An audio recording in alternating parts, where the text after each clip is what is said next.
Дорогие друзья, мы приглашаем всех в Гагаузию.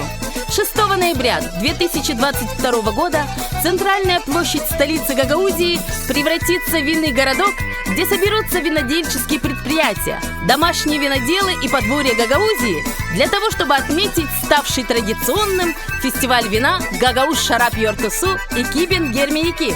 В рамках мероприятия вы окунетесь в историю и быт гагаузского народа, станете свидетелями производства вина в домашних условиях, познакомитесь с современными технологиями винодельческих заводов Гагаузии, побывайте на мастер-классах гагаузских умельцев и сможете приобрести сувениры, созданные руками народных ремесленников.